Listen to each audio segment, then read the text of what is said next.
Entonces, doctor, si fueras tan amable de platicarnos antes del título, por favor, tu currículum, tu especialidad, si eres tan amable. Sí, yo soy médico, soy especialista en psiquiatría, tengo una subespecialidad en psiquiatría infantil y de la adolescencia y tengo la maestría en psicoterapia sistémica. Actualmente soy médico adscrito al Hospital Puerta de Hierro Andares y mi trabajo consiste principalmente en evaluar y tratar niños con problemas del neurodesarrollo y también Sí. trabajar con sus familias. Perfecto, entonces estás más que calificado para que nos platiques qué hacemos con este COVID. El título de la conferencia de hoy, de la plática, es Niñez y Adolescencia, el retorno a la educación post-COVID. Quiere decir que hay un antes, hay un COVID y hay un después. ¿Cómo le Exacto. hacemos? ¿Cómo lo tomamos esto, doctor? Como un desafío, como un reto para padres y adolescentes en donde se nos han planteado situaciones que tenemos que sacarles el mayor partido o el mejor provecho. Yo creo que nadie se imaginaba todo el tiempo que iba a durar esta pandemia.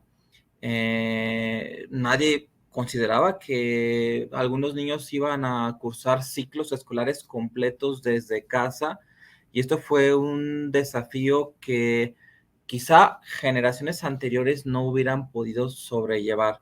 Afortunadamente, las plataformas digitales y las fuentes de entretenimiento en casa, que cada vez son mayores y que también hasta pueden ser problemáticos, pero eso es tema de otro programa, Sí. han permitido que esta generación de niños que vive el día de hoy sea la mejor preparada de la historia para vivir en el encierro. Entonces, la pandemia no representó para la mayoría, porque hubo para algunos niños que sí fue muy difícil, no representó una dificultad tan difícil de sobrellevar. De hecho, hemos visto que durante este largo tiempo los niños se han adaptado bien al trabajo en línea, de manera que el regreso a las aulas presenciales requirió también un proceso de adaptación. Me tocó conocer niños que cuando yo les preguntaba si ya querían regresar a clases presenciales, algunos me decían que no, que ellos querían seguir con la educación en línea en casa. Esto, si yo fuera maestro o profesor, diría, ¿cuál es la más efectiva? ¿La de casa o bueno, esta que se vivió a distancia o la presencial, hablando así en general?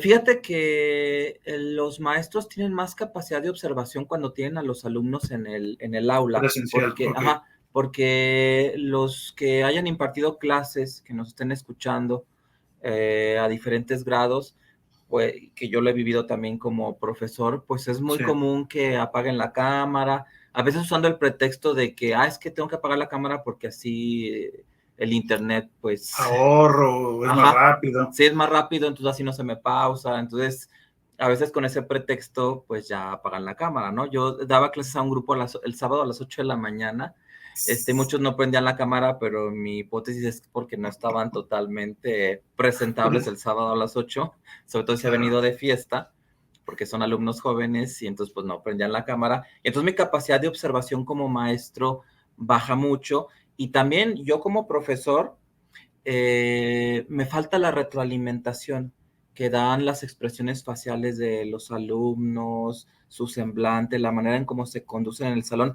Eso me ayuda a mí a dar clase, ¿no? Una mueca, el levantamiento de una ceja me permite ir haciendo énfasis en algunas cosas o sacar algunos temas, sin salirme obviamente de la planeación de la clase. Entonces creo que los maestros pasaron a un segundo plano como observadores y ahí la pelotita se fue a casa con los papás. Y algo bueno, Sí. viendo aspectos positivos, es que muchos niños, por ejemplo, que tenían déficit de atención y que los papás no veían esos síntomas, ahora ellos se volvieron observadores del desempeño escolar de sus hijos y ya les empezaba a llamar la atención, pues que el niño no podía estar mucho tiempo sentado, o que el niño no se enfocaba, o que al niño se le llamaba la atención en línea, y entonces ya se les encendían esos foquitos rojos cuando antes los maestros tenían que insistir de que Pedrito, Jaimito, Pablito tenían un problema para enfocar la atención, y a veces los padres estaban todavía en el escepticismo. Claro, tú usaste hace ratito la palabra adaptación. El ser humano, sobre todo cuando son infantes y adolescentes, tienen esa facilidad o esa velocidad para adaptarse, hablando de de este tipo de educación, tanto virtual como presencial?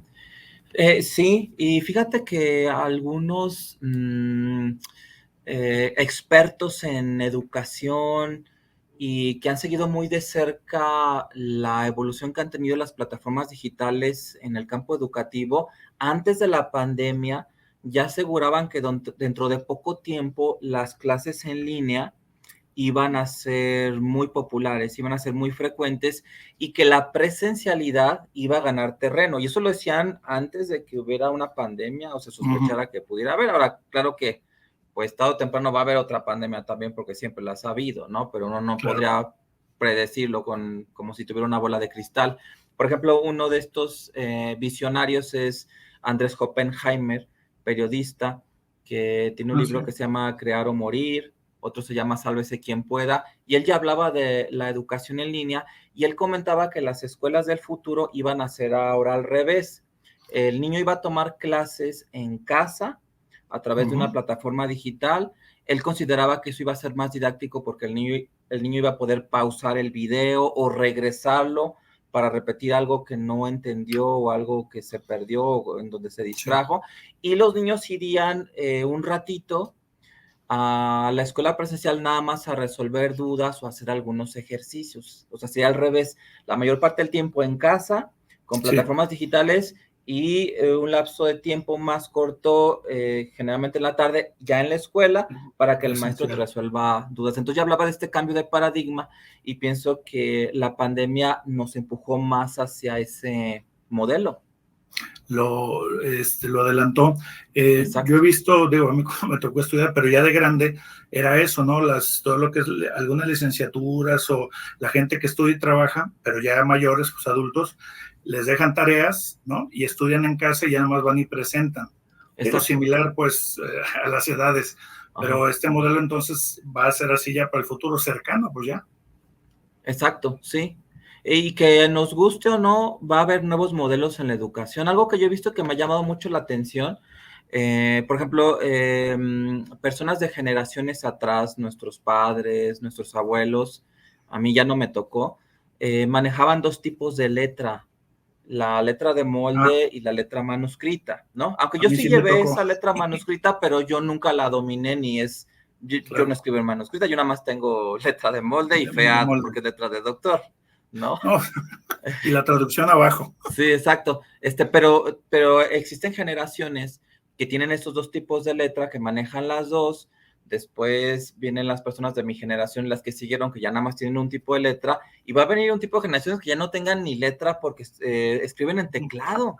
Todo entonces, es virtual, exacto. Ese es un problema que estamos viendo en las nuevas generaciones, que ahorita todavía sería muy pronto decir si eso es bueno o es malo, pues finalmente nos estamos adaptando a las tecnologías y pues les estamos sacando partido.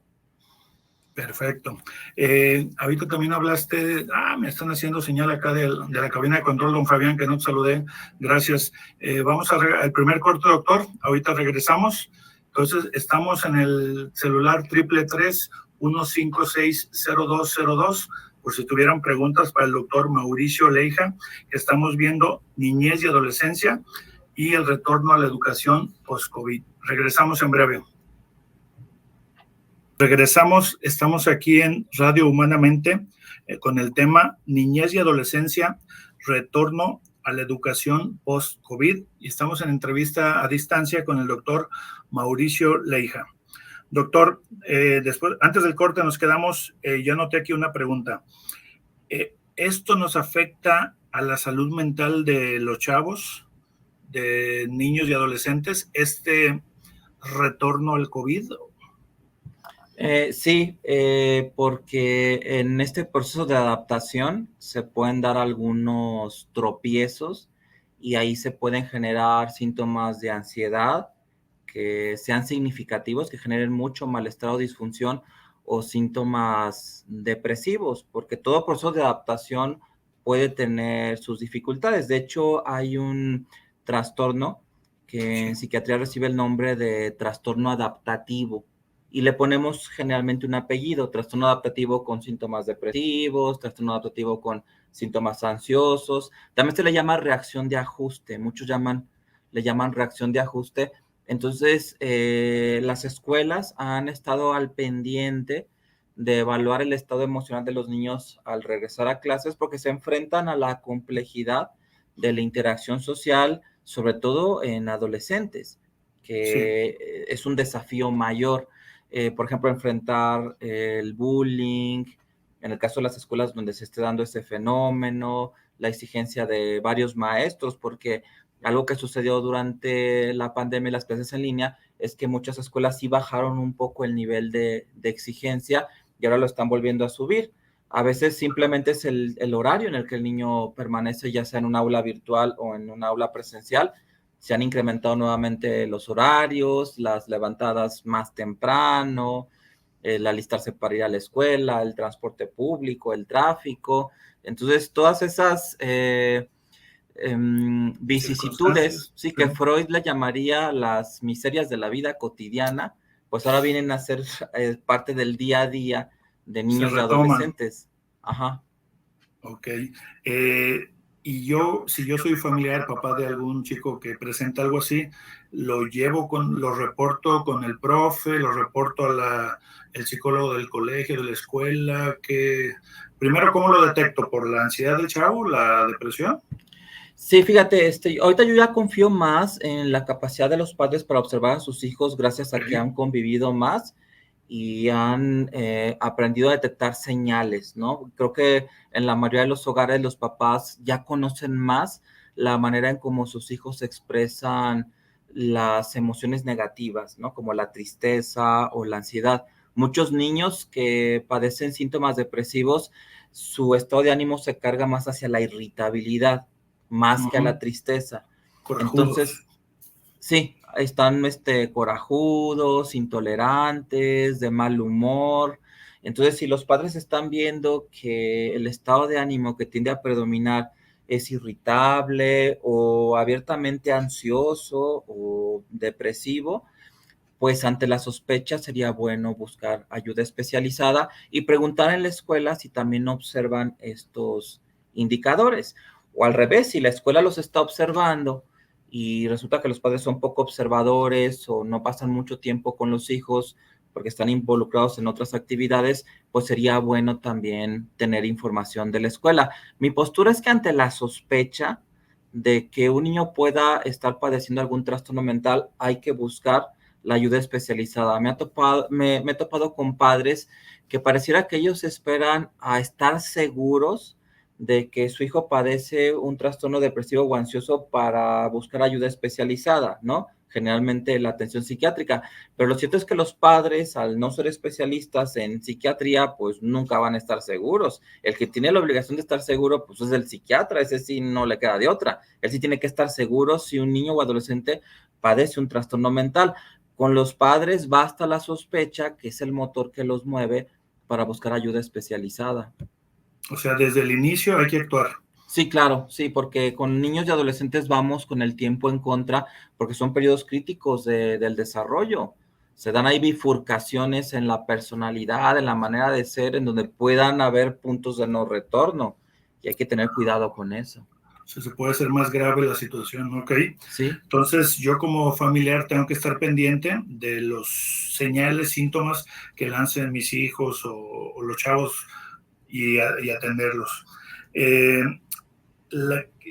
ahorita hablabas entendí como positivo que nos dejó la pandemia. Entonces, sí, ahorita yo diría que lo positivo es esto que dijiste, los papás conocen mejor a sus hijos. exacto, sí.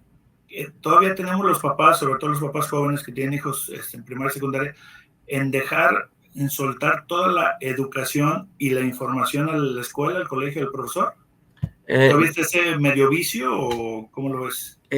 Yo creo que los padres ahora ya están más conscientes del papel que ellos realizan ahora con la pandemia y con tener hijos en casa. Creo que tenemos padres más empáticos Ok, hacia los profesores, porque yo creo que me daba la impresión de que los profesores se sentían un poco solos y cuando detectaban algún problema o se preocupaban por un niño, a veces sentían que al comentárselo a los padres como que el comentario chocaba con pared, ¿no? Como si los papás hicieran oídos sordos a esas advertencias de la escuela, porque me ha tocado platicar con maestros, o me tocaba platicar con maestros antes de la pandemia, en donde ellos decían, es que yo les hablo a los papás y les pido que lleven al niño a recibir ayuda especializada y veo que no, como que no me creen, no me ponen atención. Yo lo que les decía, bueno, pues sigue citando miembros de la familia, cita al padrino, al abuelito, al tío, cita a otros miembros más sensibles, que ellos sean la parte familiar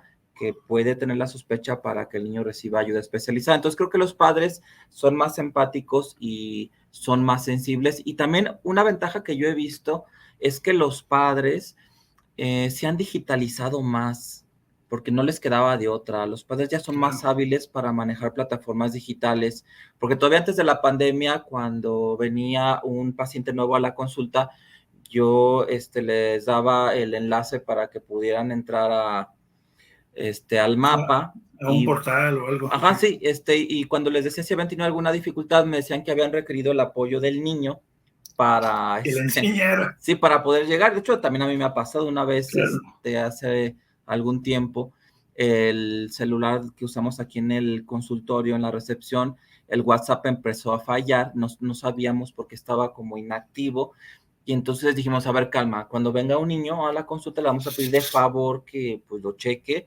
y pues resulta que sí, que ese niño no sé qué le picó, que le movió y volvió a funcionar, ¿no? Y nosotros agradecidos. El niño se llamaba Zuckerberg, ¿no? el próximo Zuckerberg. El que viene. Okay. Ajá. Entonces ellos ya se digitalizan y los papás más sensibles a eso también. Sí, sí, o sea, creo que papás que ya no le tienen miedo a la digitalización, que ya saben entrar a una reunión virtual, ¿no? Porque también en mi caso he dado atención en línea y ya veo que los papás participan en la videoconsulta y ya no se les complica tanto como antes, porque la pandemia sí vino a estrechar esa brecha que se había creado entre las nuevas generaciones y las anteriores en torno al uso de plataformas digitales. Teníamos niños expertos en tecnología y en formas de comunicación digital y papás totalmente ajenos a eso. Y ahora ya hacías eso. Yo la pregunta es, ¿las nuevas actividades ya de convivencia presencial cambiarían con esto de la sana distancia, el cubrebocas, el estrechar la mano? ¿Crees que ya en lo presencial esta nueva etapa del post-COVID cambien o me retire, me haga más cuidadoso? El niño, sobre todo los niños en el recreo, en el salón de clases, etcétera. Fíjate que creo que cambia más a nivel de la relación de los maestros con los niños. Entre los niños veo más acuerdos y más adaptación. Por ejemplo, si los niños están dispuestos a dar cubrebocas, pues lo usan y ya, y mantienen esa distancia, y si no, pues no, y no pasa nada, y no caen en pánico. Pero creo que está habiendo más diferencias en la relación de la maestra o el maestro con los alumnos. Por ejemplo, algo que estaba reflexionando hace algunos días es que muchas maestras de preescolar tenían la costumbre de darle un beso al niño. De hecho, hay hasta una canción de Chabelo de mi maestra me dio un beso a la salida porque hice los palitos parejitos. Y me puso un garabato colorado que parece que le gusta a mi papito. Es una canción de Chabelo que hace poquito la volví a escuchar en una fiesta infantil. Entonces estuve pensando, sí, de hecho yo lo viví. A mí, mi maestra de kinder de preescolar, y lo recuerdo, me daba besos, ¿no?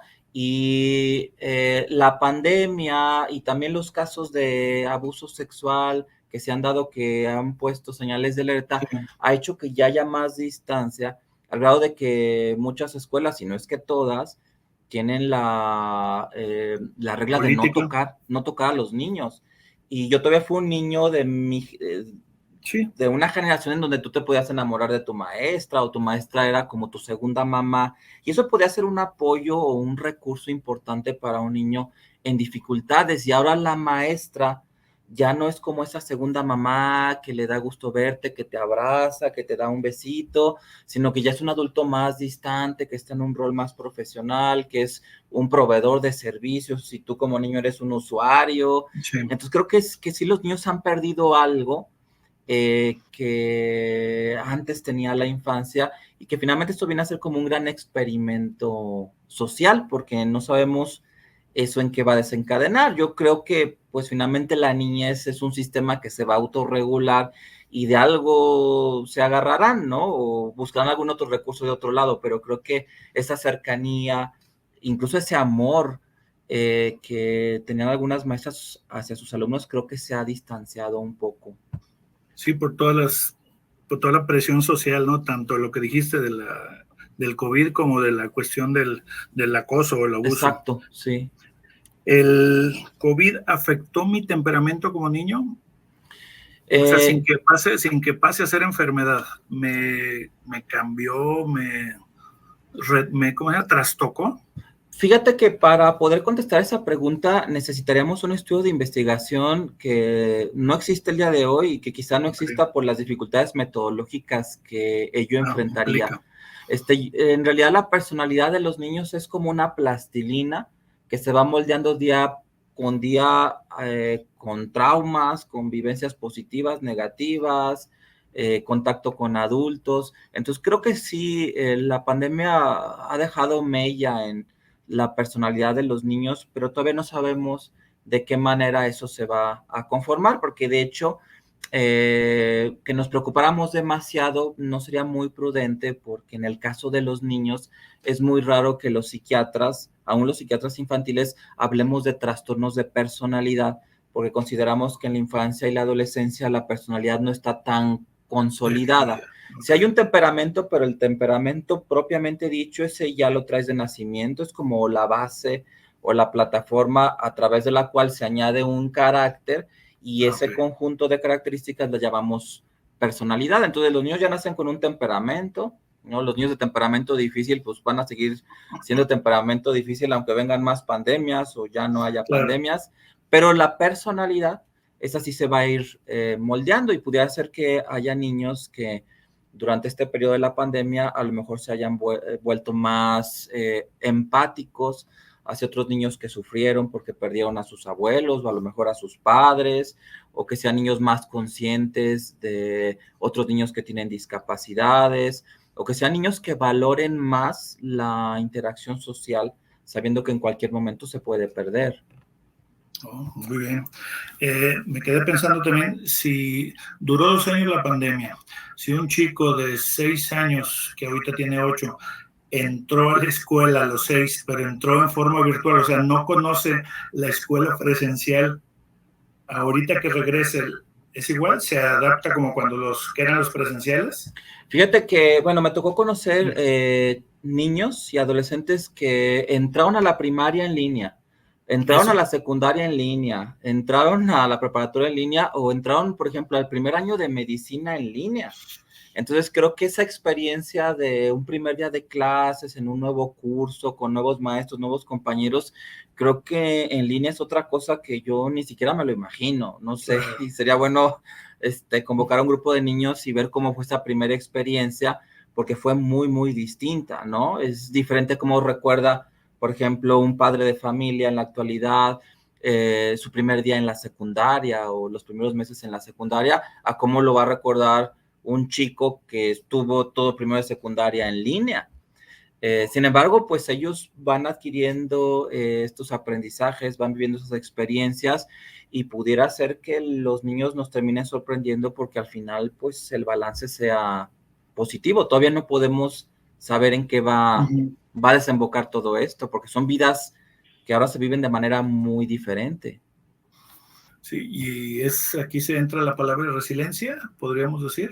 Exacto, sí, que el término resiliencia, que fue empleado por un psiquiatra, Michael Ruther, en la década del 70, se ha empezado a utilizar mucho en el campo de la psicología y la psiquiatría, sobre todo para hablar de niños que nos sorprenden por su capacidad para sobreponerse a las dificultades. Entonces, esto nos permite a los clínicos tener una mirada siempre optimista, positiva, de considerar que el desarrollo de un niño tiene tal empuje o tal fuerza que las adversidades o los problemas de la vida no forzosamente van a significar que un niño vaya a desarrollar patología. De hecho, si nos vamos atrás en la historia, a la literatura universal, encontramos que los grandes escritores elaboraban ensayos o escribían cuentos o novelas sobre niños, ya describían la resiliencia. Por ejemplo, uno de estos autores es Héctor Malot, francés, que escribe una novela llamada Sin Familia, que hablaba de un niño huérfano que había sido adoptado por unos padres, después empezó a tener dificultades para adaptarse a esa familia y estos papás, sobre todo el padre, se lo vende a un cirquero ambulante que iba recorriendo Europa con 2 perros y un chango, y esa era la familia del niño, por eso la novela se llama Sin Familia. Eso se escribe en el siglo XIX, pero en la década del 70 del siglo pasado, una compañía japonesa lanza la versión animada de esa novela que sale con el nombre de Remy, que los que fuimos niños en los 80s todavía lo recordamos porque llegó la serie a México en los 80s, y es un niño que sufre mucho, que la pasa muy mal. Este cirquero ambulante, que era un hombre de la tercera edad, el señor Vitalis, finalmente fallece, pero la novela tiene un final feliz, es decir, Remy, este niño que se había sometido a muchas carencias, pues resulta que llega a la vida adulta con salud mental. Entonces, pues realmente esa novela y esa serie, pues es un tratado de resiliencia de donde podemos aprender muchísimo y nos puede volver optimistas hacia la mirada que tenemos a la Y población habla infantil. de la capacidad o la fortaleza que es el ser humano en su etapa ahorita de niño o adolescente, ¿no? Exacto, sí. Como dijo Freud, las pequeñas, ¿qué? Miserables, Las miserias pequeñas, de la vida. O sea, sí, sobrevivió a todo eso. exacto. Sí, bueno, ahí sí eran grandes miserias de la vida, Ah, porque sí se enfrentó a muchas dificultades, pero sobrevivió a todo eso, preservó su salud mental. No fue un niño sociópata, que delinquiera, que no fuera empático. Fue una persona sensible, funcional en su sociedad. Y entonces, aunque eso es una novela, es una sí. ficción, finalmente la investigación que se ha hecho en el tema de resiliencia nos ha mostrado que Héctor Malot tenía razón, que el hecho de que un niño se enfrente a dificultades muy serias, como perder a las figuras más importantes de su vida, eso no quiere decir que va a ser un niño que va a desarrollar un trastorno mental. Muy bien. Hay otra palabra que no hemos platicado. Los que regresan a la escuela y tuvieron en su familia o ellos mismos tuvieron COVID, la gente no los estigmatiza. No sé si, mira, tuvo COVID y ¡pum! Empiezan a retirar o a señalar. Se podrá vivir esto, digo, sobre todo el que tiene o el que tuvo COVID, contra el grupo, ¿no? Sí, fíjate que no me ha tocado ver eso en la comunidad de Okay. niños. Okay. Creo que por 2 cosas. Creo que muchos niños no dimensionaron el impacto que esto tenía. A lo mejor están más interesados en estar gran parte del día en los videojuegos o viendo contenido en internet y no estaban al pendiente como de las Los noticias de adultos, salud. Ajá. claro, Entonces claro. creo que aún si desarrollaron niños de ansiedad porque se contagiaron de la ansiedad de los papás, no tenían en su mente el contenido de que es que ellos tienen COVID y entonces hay que cuidarnos. Creo que en la comunidad de niños no se generó eso.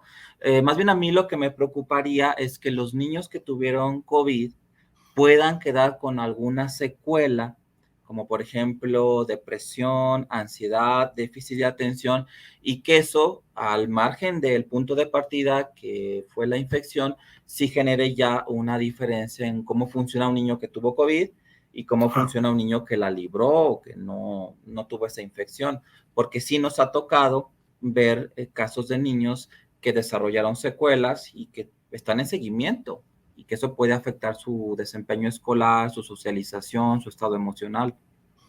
Y es un caso particular, y es un se le da el trámite no, se le da el tratamiento a ese niño, pues. Sí, porque fíjate que Sí. hace un siglo, con la epidemia de influenza de 1918, también conocida como la gripe española, que también atacó a la población infantil, muchos niños que sufrían la infección por el virus desarrollaban una complicación que ahora no se vio, aunque sí el COVID mostró ser muy sistémico, pero sufrían una complicación neurológica llamada encefalitis viral, que no es otra cosa más que la infección o la inflamación del cerebro, y entonces eso llegó a afectar a algunas áreas del funcionamiento mental. Muchos niños fallecieron porque una encefalitis viral es algo grave, pero los niños que sobrevivían, los pediatras se daban cuenta que esos niños se volvían más inquietos, más distraídos, más impulsivos, y entonces se daban cuenta que la infección había dañado algunas zonas del cerebro que tenían que ver con el autocontrol, y entonces empieza a hablar de niños con trastornos del comportamiento que le llamaban postencefalítico, que después eso fue lo que recibió el nombre de trastorno por déficit de atención con hiperactividad. Entonces, el TDAH, que son las siglas que se utilizan para nombrar a esta entidad psicopatológica, viene de haberse estudiado en la pandemia de influenza de 1918. Okay. Ahorita todavía estamos en una etapa muy temprana para poder determinar qué va a pasar con los niños que sufrieron COVID, o incluso las mamás que estando embarazadas tuvieron COVID, y que entonces ese feto en desarrollo se expuso al virus, a toda la cascada de fenómenos bioquímicos que tienen lugar en la inflamación, y ver qué va a pasar, porque esos niños pues estarán cumpliendo 1 o 2 años, el siguiente año van a entrar ya a preescolar, 3 años más a la primaria, y estaremos viendo qué pasa con esa población. Todavía es muy pronto para contestar respuestas, pero hay que estar vigilantes. Yo creo que aquí los pediatras tienen que estar muy al pendiente de esos niños que han sufrido COVID o niños que vienen de embarazos de madre con COVID. De ahí la importancia de lo que siempre nos piden los doctores, el historial clínico, ¿verdad? Exacto. Sí. Para saber tanto familiar como individual. La parte de antecedentes, sí. Muy bien. Una pregunta, son puras preguntas. ¿El COVID afectó el aprendizaje? Fíjate que la mayoría de las veces no, pero los psiquiatras sí nos ha tocado ver casos, sobre todo de adultos, en donde ellos se han quejado de falta de concentración después del COVID, que puede ser una afección considerada secuela por derecho propio, si te dio COVID y ya después de ahí eres más distraído, o dos, pudiera ser que esa distracción tenga que ver con un fenómeno depresivo que sigue vigente o que ha remitido parcialmente, porque uno de los síntomas más frecuentes de la depresión son las fallas en la concentración. Entonces, pudiera ser que en la población de adultos que han sufrido COVID, sí nos empecemos a topar con quejas de ya no me concentro igual, se me olvidan las cosas, no retengo información, incluso me dicen que estoy distraído, y tendríamos que ver cómo nos enfrentamos a eso. Si hay un fenómeno depresivo de fondo, de base, pues tratarlo con los medicamentos indicados, y si no, pues empezar a hacer investigación para ver si los tratamientos que ayudan al déficit de atención también pueden ofrecer un beneficio en personas que tienen problemas de atención como secuela post-COVID. Entonces, ¿se trataría como depresivo o como post-COVID? O sea, ¿el doctor qué diría? ¿Un doctor psiquiatra? El psiquiatra en realidad no le preocuparía mucho cuál fue el camino que recorrió el paciente hacia la depresión, porque también nos ha tocado ver depresiones muy reactivas. Por ejemplo, personas que perdieron a un familiar, muchos niños vivían con sus abuelitos y fallecieron. Los padres de estos niños pues también les pegó muy fuerte perder a sus padres, y entonces esos duelos sumados a otros factores que tornaban la vida difícil, se convirtió ya en una depresión. Entonces ahí sí vemos depresiones muy reactivas, pero también nos ha tocado ver que eso es muy interesante. Personas sin antecedentes personales de depresión, por ejemplo, adultos de 40 años que decían, no, es que yo en mi vida sé lo que está deprimido, no tengo familiares deprimidos, o sea, no tengo ni carga genética ni tendencia a deprimirme, sufro COVID y de repente viene un síndrome depresivo, me siento triste, estoy irritable, no disfruto las cosas, me siento cansado, me falla la concentración, me bajó la autoestima, pienso mucho en la muerte, no puedo trabajar. Y dices, mira, este adulto no parecía ser una persona vulnerable a los trastornos emocionales, no tenía ningún antecedente y de repente viene el COVID y ya se vuelve población depresiva. Entonces, ambos casos, tanto el que viene de la depresión más reactiva como el que viene de una depresión más biológica, en donde el punto de partida es el virus, ambos se pueden tratar con antidepresivos, ambos pueden mejorar con ayuda psicoterapéutica. Todavía no hacemos como grandes diferencias entre el tipo de tratamiento que debe recibir uno u otro. Claro. Muy bien. No sé si es corte o si es... sí, entendí la señal. Regresamos, estamos hablando aquí en Radio Humanamente con el doctor Mauricio Leija, niñez y adolescencia, retorno a la educación post-COVID. Regresamos en breve. Gracias, regresamos después de este pequeño corte y ya para aterrizar, platicamos ahorita en el intermedio con el doctor Mauricio Leija, a ver si nos deja tarea o qué sugerencia nos da para tratar de sobrellevar este famoso retorno a la educación post-COVID, o sea, después del COVID, ¿qué hay que hacer? Doctor, ¿qué nos puedes platicar para ir aterrizando esto? Bueno, fíjate, algo que nos preocupa a los psiquiatras en torno a la manera en cómo los padres han gestionado el tiempo libre de los niños y el uso de plataformas digitales es que se esté abusando de las horas en videojuegos, en pantallas. De hecho, me atrevo a considerar que la mayoría de las familias en las zonas urbanas que tienen más acceso a estos recursos digitales, pues han excedido por mucho el tiempo recomendado por academias como la Americana de Pediatría en cuanto al tiempo que un niño debe pasar en pantallas, ¿no?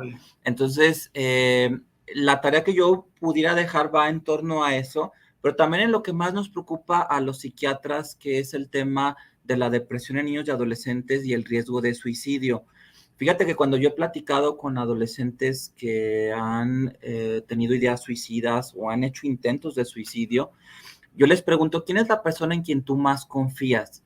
Y es muy frecuente que la persona a quien ellos me refieren no es mamá, no es papá, no es el hermano mayor, no es nadie del grupo familiar. Y luego le digo, bueno, ¿y la segunda persona en quien más confías? Pues tampoco es alguien que vive en casa. Y la tercera persona en quien más confías, pues tampoco, son amiguitos de la escuela o tíos un poco lejanos. Entonces, lo que yo recomiendo es que las familias busquen un tiempo, un espacio en casa, que antes era el horario de las comidas y que se ha ido perdiendo, libre de dispositivos electrónicos y cualquier influencia digital, y que ahí eso aplique para todos, para mamá, papá, los niños, estar libres media hora, 45 minutos de dispositivos electrónicos y pasar un tiempo en familia y platicar cómo se sintieron ese día, qué dificultades tuvieron, que la familia pueda sentir la cercanía de los otros miembros y el apoyo que se pueda dar entre sí, porque necesitamos fortalecer el funcionamiento de las familias para poder prevenir este tipo de trastornos, no nada más los depresivos. Ya la Clasificación Internacional de Enfermedades, versión 11, ya publicó la categoría de dependencia a juegos por internet. Entonces también ya los pediatras, sí, los psiquiatras ya están también con foquitos rojos sobre una adicción a los videojuegos. Entonces creo que tener áreas en casa y tiempos libres de dispositivos donde se fortalezca la convivencia familiar puede ser de mucho valor para prevenir trastornos mentales. Hábitos, ejercicio, alimentación, digo, suena medio obvio, pero ¿alguna sugerencia? Es importante que los niños tengan actividades al aire libre, practiquen ejercicio físico todos los días, tengan actividades con la familia y que el uso de pantallas, el tiempo en internet no le esté restando a esas actividades, porque en el momento en que estas actividades se empiezan a ceder su espacio, su tiempo a actividades en línea, en ese momento ya el niño entra en una zona de riesgo. Porque fíjate, se han hecho estudios que han demostrado que después de 1 hora y media de consumo de pantallas, después de cruzar la hora y media, ya el tiempo que sigue de exposición a pantallas va a correlacionar con el índice de masa corporal. Es decir, si tenemos niños que pasan más de 1 hora y media al día con pantallas, son niños que van a tender a ganar peso. Por eso es que muchos niños en vacaciones tienden a ganar peso, y creo que también durante la pandemia posiblemente muchos niños regresaron más gorditos a la escuela, y los resultados de la última encuesta nacional de salud y nutrición pues son realmente alarmantes, porque nos dice que niños y adolescentes en zonas urbanas prácticamente le están pegando al 40% en prevalencia de cifras combinadas de sobrepeso u obesidad. Entonces también controlar los dispositivos electrónicos, no solamente la dieta, sino también el tiempo de exposición a pantallas. Si los papás, padre y madre, trabajan, parejas jóvenes, ¿cómo hacerle? ¿Cómo distribuyen su tiempo? ¿Que le pongan más atención? ¿Qué les dirías a los papás y mamás que trabajan todo el día? Fíjate que nos ha tocado vivir una etapa en donde las familias están como más separadas de las demás. Por ejemplo, casi no hay actividades para varias familias al mismo tiempo. Y generalmente si las hay, las organizan iglesias, pero no hay instituciones educativas o de salud, programas que permitan la convivencia de familias completas y que puedan ayudar a fortalecer esa cohesión. Por ejemplo, ahora confiamos menos en los vecinos. Yo sí me acuerdo que a mí sí me tocó que me cuidara la vecina de enfrente cuando mi mamá tenía que salir a hacer un pendiente, y ahora las familias se la piensan más, y entonces funcionan casi como islas desiertas. Porque, y se los he dicho yo en la consulta a los papás, que ustedes siento que viven en una isla desierta, no tienen en quién apoyarse. Y es pared con pared, están pegados. Sí, entonces los papás tienen que buscar qué otros recursos, si quieres de la familia extensa, pueden también apoyar a el cuidado, la supervisión de los niños cuando los papás no están en casa, porque la Academia Americana de Pediatría sí ha señalado, fuera de broma, que para muchos padres una tablet es como una niñera portátil, y eso no puede pasar. Vivimos en una comunidad humana, hay que crear lazos con personas en las que confiemos y que puedan sustituirnos o reemplazar el tiempo que no podemos pasar con nuestros hijos. Perfecto. ¿Algún libro, algún portal de internet que nos sugieras para que los papás aprendan un poco más, aprendamos? Así que tengas a la mano. Bueno, fíjate que yo tengo una tendencia a no recomendar mucho los libros, porque yo les digo a los papás, cuando los papás, aquí voy a contar lo que les contesto cuando me piden que les recomiende un libro. Yo les digo, mire, antes de leer un libro, aprenda a leer a su hijo. Perfecto, eso está perfecto. Que tu hijo sea tu libro, tú lea a tu hijo. Entonces, en ese tiempo, en ese espacio, en vez de leer un libro, ve al cuarto de tu hijo y platica con él y léelo, sí, porque luego tengo papás que están leyendo libros sobre depresión infantil y el niño en su recámara pensando en el suicidio. No, a ver, deja el libro, porque el niño se piensa suicidar, entonces mejor ve y lee a tu hijo. Entonces yo les recomiendo, lean a sus hijos, vuélvanse expertos en sus hijos para que puedan actuar a tiempo ante una dificultad. Leer a tu hijo, muy buena frase. Exacto. ¿Algún portal de referencia o no sé, la UNICEF o Clínica Mayo, no sé, donde haya mucha información, no sé cuál? Bueno, voy a dar una recomendación muy general. Cuando los padres quieran buscar información en internet sobre algún trastorno mental, sobre algún medicamento que dio el psiquiatra a su hijo, sobre cualquier duda que tengan, sobre todo en temas del campo médico, lo que yo recomiendo es que entren a Google Académico. Es más, pueden entrar a Google y en el cuadro de búsqueda poner Google Académico, y ya cuando llegas a esa plataforma, ya en el cuadro de búsqueda ahí metes las palabras que tú quieras buscar, porque ahí puedes tener la seguridad de que la información que te va a arrojar esa plataforma tiene otro algoritmo que sí le da peso a información científica que tenga respaldo académico. Cuando tú usas el Google general, lo que te va a jalar es simplemente páginas que tienen mucho tráfico, pero que pueden ser mentira y que pueden confundir a los muy papás. Bajo. Sí, hay psiquiatras que le dicen a los papás, no entra a Google. Yo digo, no, sí, pero entra a Google Académico. Al especializado. Entonces, mi recomendación. Doctor, pues estamos aterrizando ya. Doctor Mauricio Leija, muchas gracias por tu participación. Ha sido muy interesante. Obviamente no será la última vez que te invitemos. Hay mucho por hablar. La tarea me queda claro que hay que leer a nuestros hijos. Esa va a ser la tarea para todos nuestros radioescuchas, y cuando vean síntomas o señales, pues hay que ir con un especialista. Doctor, muchas gracias por tu participación. Gracias, Y Manuel. antes de despedirnos, gracias, doctor. Antes de despedirnos, les recuerdo que mañana tenemos nuestra conferencia mensual. Se llama ¿Cómo proteger a mi familiar con discapacidad psicosocial en caso de fallecer? Esto será el mañana 28 de abril a las 7 de la noche por Google Meet.